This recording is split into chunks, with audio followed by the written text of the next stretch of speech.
agenda selanjutnya adalah relaunching potato book. Jadi pada agenda ini, in this agenda, we're going to have a representative from Balitsa, Dr. Nikardi Gunadi MS, as well as Engineer Siko De Vries, as the track coordinator, Seed Potato, Back Impact NL. And we would like to kindly invite them to have a word or two about the book that we are going to relaunch right now. So we will start by inviting Dr. Nikardi.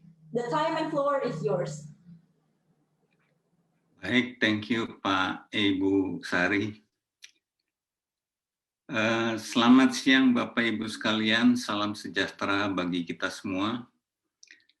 Yang saya hormati Bapak Kepala Balai Penelitian Tanaman Sayuran Pak Harmanto, Direktur Kenose Pak Kurniawan Suteja, kemudian ada Pak Teddy Tambu, Pak Bunyan Ismail, Pak Tessa Arahman, ada Pak Edwin Saragi dari YBTS. Also, I would like to greeting my colleagues from the Netherlands. Good morning, Hype,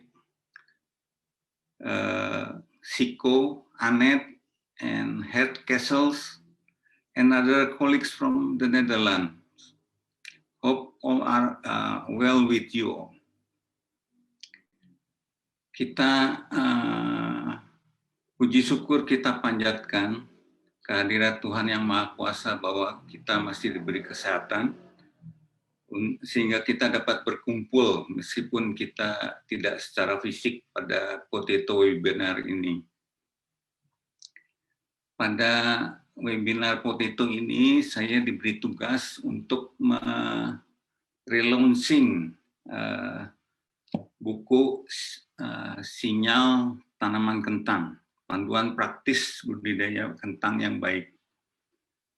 Sebetulnya buku ini telah di-launching pertama pada bulan Agustus tahun 2020 yang lalu.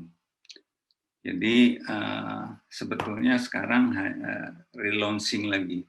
Buku ini aslinya adalah judulnya Potato Signal, A Practical Guide to Successful Potato Cultivation, yang ditulis pengarang aslinya oleh Kees peneliti dari Belanda, Kees van Loon dan Han Hemming. Buku ini telah diterjemahkan ke berbagai bahasa, antara lain ke bahasa Belanda, karena tadinya ini buku bahasa Inggris, kemudian Jerman, Polandia, Rusia, Spanyol, Cina, Ukraina, dan Birma. Jadi memang buku ini aslinya diperuntukkan untuk kondisi pertanaman kentang di Belanda.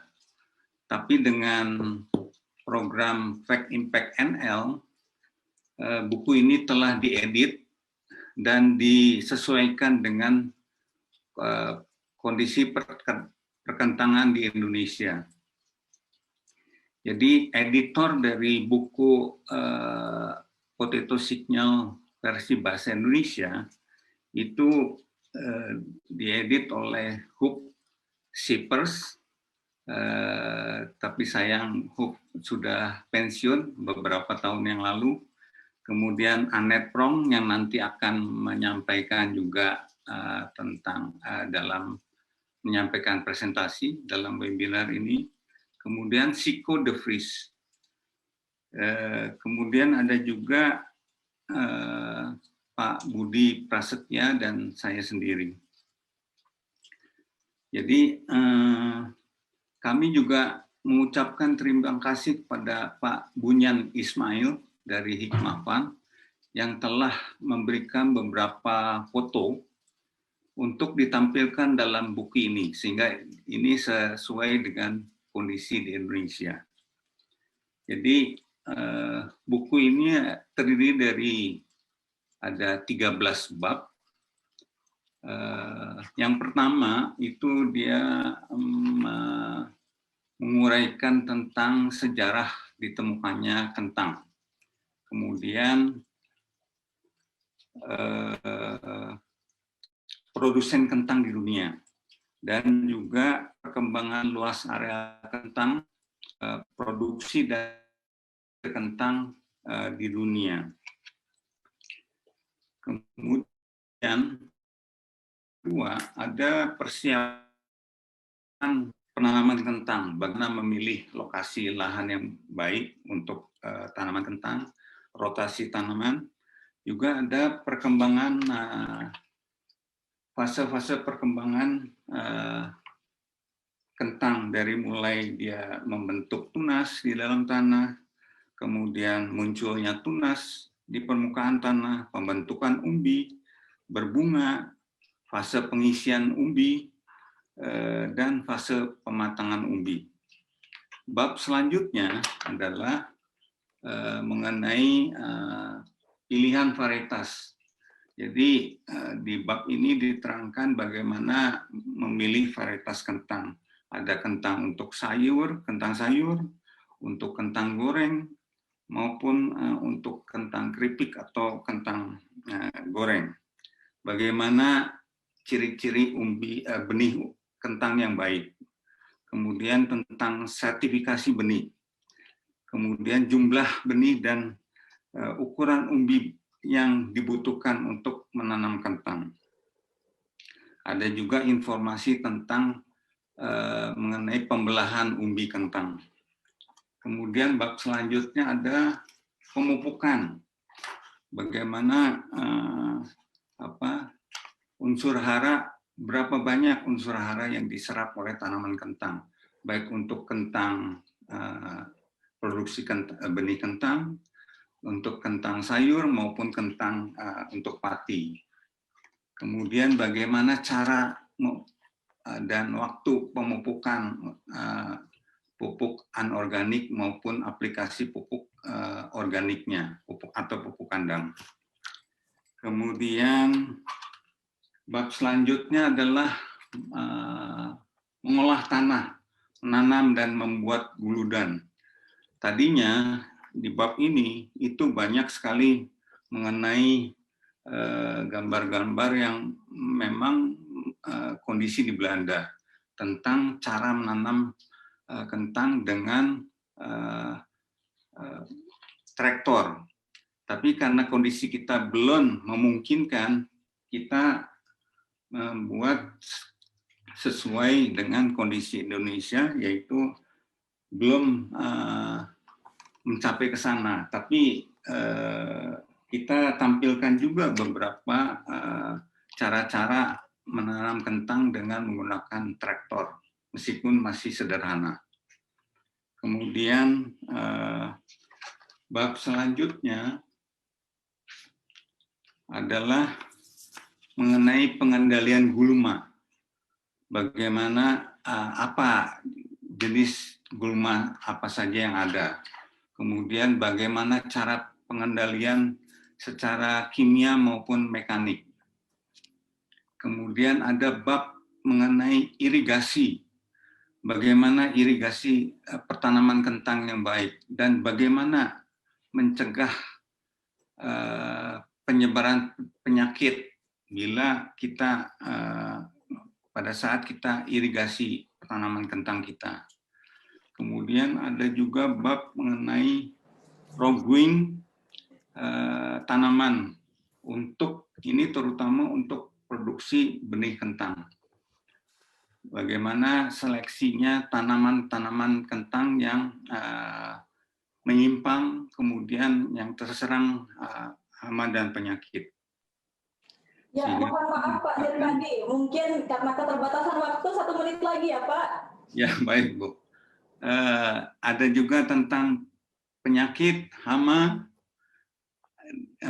yang telah disesuaikan dengan kondisi di Indonesia. Ada juga mengenai gejala dan cacat umbi. Ada yang umbinya belah, umbinya berongga atau holohat, itu sering dijumpai di kita. Dan itu bagaimana cara pencegahannya. Kemudian bab selanjutnya ada panen kentang. Cara-cara panen yang baik untuk mencegah kehilangan hasil. Yang bab terakhir mengenai penyimpanan. bagaimana cara dan kondisi penyimpanan umbi kentang yang baik. Itu semua mengenai buku Sinyal Tanaman Kentang. Tentu kita menyadari bahwa tidak semua buku ini cocok dengan kondisi di Indonesia karena memang kita tidak bisa merubah buku ini secara total. Namun paling tidak ada prinsip-prinsip budidaya kentang yang baik yang ada dalam buku ini. Setelah ini Pak Siko akan menjelaskan mengenai kepraktisan dari buku ini dan melengkapi keterangan dari yang saya berikan. Akhirnya semoga buku ini bermanfaat bagi perkembangan produksi kentang di Indonesia sehingga petani kentang mendapatkan keberhasilan dan kesuksesan. Terima kasih, selamat sore, sehat untuk kita semua. Saya kembalikan ke panitia. Baik, terima kasih banyak Pak Nikardi atas review singkatnya ya mengenai kira-kira kisi-kisi dari bukunya itu seperti apa. Now we would like to invite Siko De Vries. You may have, I think you have a presentation that you're about to show us regarding the content of the book, right? Yes, I have some slides. Can I share my screen? Sure thing. The time is yours. Thank you.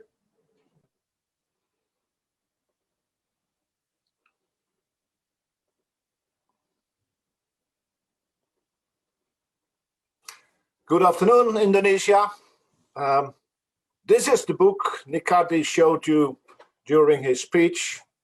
And I'm not great in Bahasa, but probably because we talked through it, he went through all the items in the potato signals. Is my screen showing the presentation?